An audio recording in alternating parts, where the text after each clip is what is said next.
नमस्कार, मैं हूं सौरभ पांडे और आप देख रहे हैं मेरा यूट्यूब चैनल लॉर्ड कृष्णा भक्ति। जय श्री राधे, हरे कृष्णा।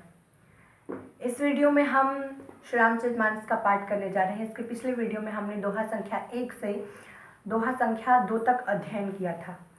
इस वीडियो में हम दोहा संख्या 2 के बाद से दोहा संख्या 3 तक अध्ययन करने जा रहे हैं और अर्थ भी जानेंगे। तो आइए अध्ययन करना शुरू करते हैं। मंजन फल पेखे तत्काला, काक होए पिक बकहु मराला। सुनिय अचरज करे जान कोई, सतसंगति महिमा नहीं गोई। वाल्मीकि नारद घट जोनी, निज निज मुखे कहै निज होनी। जलचर थलचर नभ चर नाना, जे जड़ चेतन जीव जहाना। मत कीरत गति भूति भलाई, जब जई जतन जहाँ जे पाई। सो जानव सतसंग प्रभाऊ, लोकहु वेद न आनु पाऊ। बिनु सतसंग विवेक न होई, राम कृपा बिनु सुलभ न सोई। सतसंगत मुद मंगल मूला, सोई फल सिद्धि सब साधन फूला। सठ सुधरै सतसंगति पाई, पारस परस कुधात सुहाई। विधि बस सुजन कुसंगति परहि, फनि मन सम निज गुण अनुसरहि। विधि हरिहर कवि को विद बानी, कहत साधु महिमा सकुचानी। सो मोह सन कहीं जात न कैसे, साक बनिक मनि गुण गण जैसे। बंदो संत समाज हिता, चिता हित नहीं कोई। अंजलि गत शुभ सुमन जमी, सम सुगंध कर दो। तो ये था चौपाई और अब हम इसका अर्थ जानेंगे। मंजन फल पेखे तत्काला, काक होए पिक बकहु मराला। इस तीर्थराज में स्नान का फल तत्काल ऐसे देखने में आता है कि कौवे कोयल बन जाते हैं और बगुले हंस बन जाते हैं। यह सुनकर कोई आश्चर्य न करे, क्योंकि सत्संग की महिमा किसी छिपी हुई नहीं है। वाल्मीकि नारद जी और अगस्त जी ने अपने अपने मुखों से अपनी होनी का वृत्तांत कहा है। जल में रहने वाले, जमीन पर चलने वाले और आकाश में विचरने वाले नाना प्रकार के जड़ चेतन जीव इस जगत में हैं। मत कीरत गति भूति भलाई, जब जही जतन जहाँ जही पाई।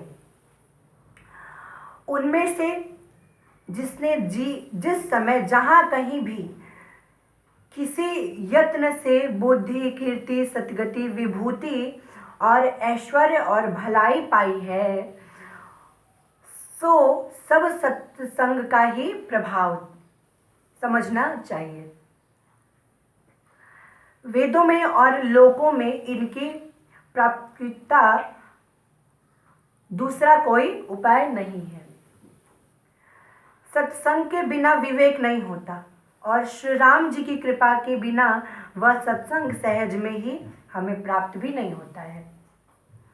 सत्संगति आनंद और कल्याण की जड़ है। सत्संगति सिद्धि प्राप्ति ही एक फल है और सब साधन तो फूल है।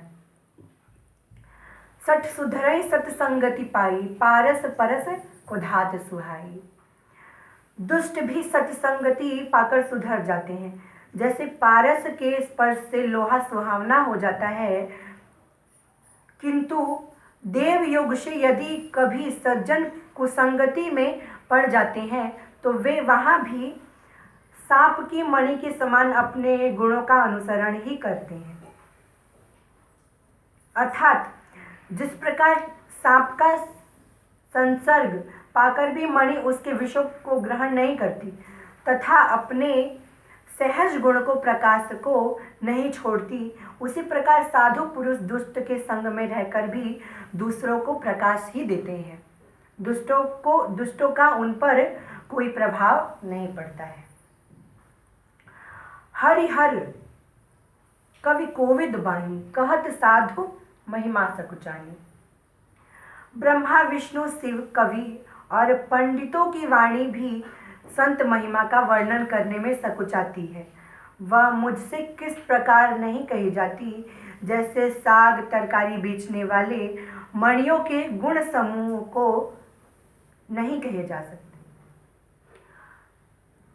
बंदो संत समान चित, हित अनहित नहीं कोई। अंजलिगत शुभ सुमन जिमि, सम सुगंध कर दोई। मैं संतों को प्रणाम करता हूँ जिनके चित्त में समता है, न जिनका न कोई मित्र है और न कोई उनका शत्रु है। जैसे अंजलि में रखे हुए सुंदर फूल, जिस हाथ में फूलों को तोड़ा और जिसने उनको रखा, उन दोनों ही हाथों को समान रूप से सुगंधित करते हैं, वैसे ही संत शत्रु और मित्र दोनों का ही समान रूप से कल्याण करते हैं। अर्थात इसका क्या अर्थ है कि जिस प्रकार हम किसी वृक्ष से पुष्प को तोड़ते हैं और उसको अपने दाहिने हाथ में रख के अगर बाएं हाथ से उसको ढकेंगे तो वो फूल की सुगंधता इस हाथ में भी जाएगी। ऐसा नहीं है कि वो इस हाथ में ज़्यादा जाएगी, इस हाथ में कम जाएगी। वो दोनों हाथों में समान रूप से उसकी सुगंधता फैलेगी। उसी प्रकार हमारे संत का चरित्र है,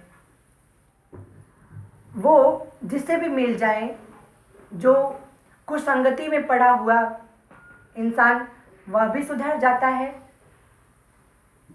संत की संगति पाके। तो ये था इन चौपाइयों का अर्थ। अगर आपको ये वीडियो पसंद आई हो तो इस वीडियो को लाइक करें और हमारे चैनल को सब्सक्राइब करें।